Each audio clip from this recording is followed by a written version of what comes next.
આ એ સમયની વાત છે કે જ્યારે એલિસા નામનો પ્રભુનો સેવક સુનેમ ગયો. ત્યાં એક ધનવાન સ્ત્રી રહેતી હતી. તેણે એલિસાની વિનંતી કરી કે તે તેના ઘરે ભોજન કરે. અને એમ થયું કે એલિસા જેટલો સમય ત્યાં થઈને જતો હતો તેટલી વાર તે રોટલી ખાવા માટે એક ધનવાન સ્ત્રીને ત્યાં જતો હતો. એક દિવસે એવું બન્યું કે તે સ્ત્રીએ તેના પતિને બોલાવીને કહ્યું કે સાંભળો, આ એલિસા હંમેશા આપણા ઘરે થઈને જાય છે અને તે પરમ ઈશ્વર ભક્ત છે. કૃપા કરીને ચાલો આપણે આપણા ઘરની ઉપર એક નાની ઓરડી બનાવીએ અને ત્યાં આપણે એલિસાને સારું એક પલંગ, મેજ, બાજટ અને એક દીવી મૂકીએ, કેમ કે જ્યારે તે આપણા ત્યાં આવે ત્યારે તે ઓરડીમાં રોકાય. પછી તે સ્ત્રીએ એલિસા માટે ઓરડીનું નિર્માણ કરાવ્યું. હવે જ્યારે એલિસા સુનેમ નગરમાં આવતો હતો ત્યારે તે ધનવાન સ્ત્રીની બનાવેલી ઓરડીમાં જ રોકાતો હતો. અહીં આપણે જોઈએ છીએ કે તે સ્ત્રી ધનવાન પરિવારમાંથી આવતી હતી, પરંતુ તે જરા પણ અભિમાન થતું નહીં. અહીં આપણે તે સ્ત્રીની નિસ્વાર્થ સેવા જોઈએ છીએ. તેણે તેનું ઘર જરૂરિયાતમંદ લોકોની સેવા માટે ખુલ્લું મૂકી દીધું હતું. આપણે પણ જો પ્રભુના સેવક આપણા ઘરે આવે તો આપણે બનતી સેવા તેમના માટે કરવી જોઈએ, કારણ કે તેનું ફળ મોટું છે. એલિસાએ તે સ્ત્રી માટે કોઈ પણ વસ્તુની માગણી કરી ન હતી. અહીં આપણે એ શીખીએ છીએ કે સાચા પ્રભુના સેવક કોઈ પણ વસ્તુની ડિમાન્ડ કરતા નથી અને જે મળે તેમાં જ ખુશ રહેતા હોય છે. અહીં આપણે આગળ જોઈએ છીએ કે જ્યારે એક દિવસે એલિસા સુનેમ નગરમાં આવ્યો ત્યારે તે ધનવાન સ્ત્રીની બનાવેલી ઓરડીમાં રોકાયો. ત્યારે તેણે પોતાના નોકરને બોલાવીને કહ્યું કે તે સ્ત્રીને બોલાવી લાવો. ત્યારે નોકરે તે સ્ત્રીને બોલાવીને આવે છે. ત્યારે એલિસાએ તે ધનવાન સ્ત્રીને કહ્યું, તે નિસ્વાર્થ ભાવથી અમારી ચાકરી કરી છે, તો તારા માટે અમે શું કરીએ? શું અમે રાજાને કે સેનાપતિને તારા માટે ભલામણ કરીએ? ત્યારે તે સ્ત્રીએ કહ્યું કે હું મારા લોકોમાં ખુશ છું. પછી એલિસાએ પૂછ્યું કે તો પછી આ સ્ત્રી માટે શું કરવામાં આવે? ત્યારે નોકરે કહ્યું કે તેને પુત્ર નથી અને તેનો પતિ વૃદ્ધ છે. ત્યારે એલિસાએ નોકરને કહ્યું કે ફરીથી તે સ્ત્રીને બોલાવી લાવો. ત્યારે તે સ્ત્રીને બોલાવવામાં આવી અને તે આવીને બારણા આગળ ઊભી રહી. ત્યારે એલિસાએ તે સ્ત્રીને કહ્યું કે એવો સમય આવશે જ્યારે તું તારા પુત્રને આલિંગન આપીશ. ત્યારે તે સ્ત્રીએ એલિસાને કહ્યું, હે પરમ ઈશ્વર ભક્ત, તમારી આ દાસીને જૂઠું ના બોલશો. પછી એમ બન્યું કે એલિસાના કહ્યા અનુસાર તે સ્ત્રીને ગર્ભ રહ્યો અને જે સમયે એલિસાએ બતાવ્યો હતો તે સમયે સ્ત્રીની પ્રસવ થયો અને એલિસાના બતાવ્યા મુજબ પુત્રનો જન્મ થયો. પછી એક દિવસ તે છોકરો મોટો થયો ત્યારે તે તેના પિતા સાથે પાક લણવા માટે ગયો.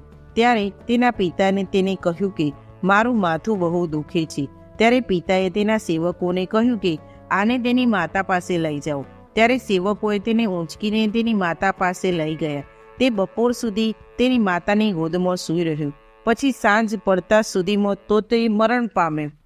પછી તેની માતાએ બાળકને એલિસાની ઓરડીમાં સુવડાવી દીધું અને દરવાજો બંધ કરી દીધા. પછી તે બહાર નીકળી ગઈ. પછી તેણે તેના પતિ પાસે જઈને કહ્યું, મારા માટે એક ગધેડું અને એક ચાકરની વ્યવસ્થા કરો, જેથી હું ઈશ્વર ભક્ત પાસે ઝડપથી જઈને પાછી આવું. ત્યારે તેના પતિએ તેને પૂછ્યું કે આજે તું તેના પાસે કેમ જઈશ? કેમ કે આજે તો અમાવસ્યા નથી અને આજે સાબ્બાત વાર પણ નથી. ત્યારે તે સ્ત્રીએ તેના પતિને કહ્યું, બધું સારું થઈ જશે. પછી તેણે તેના નોકરને કહ્યું, હું તને ના કહું ત્યાં સુધી સવારી ધીમી પાડતો નહીં. પછી તે સ્ત્રી ઈશ્વર ભક્ત એલિસા પાસે પહોંચી. ઈશ્વર ભક્તે તેને દૂરથી આવતી જોઈને તેના નોકરને કહ્યું કે જા તેની પાસે અને તેને પૂછ કે તે ક્ષેમ કુશળ તો છે ને? તેનો પતિ અને તેનો છોકરો ક્ષેમ કુશળ તો છે ને?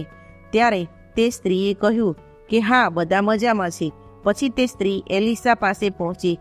ત્યારે તેણે એલિસાના પગ પકડ્યા. ત્યારે નોકર તેને ધક્કો મારીને દૂર હડસેલવા ગયો. ત્યારે એલિસાએ નોકરને આજ્ઞા આપી કે રહેવા દે, તેનું મન વ્યથિત છે, પરંતુ દેવે મને જણાવ્યું નથી, મારાથી છુપાવીને રાખ્યું છે.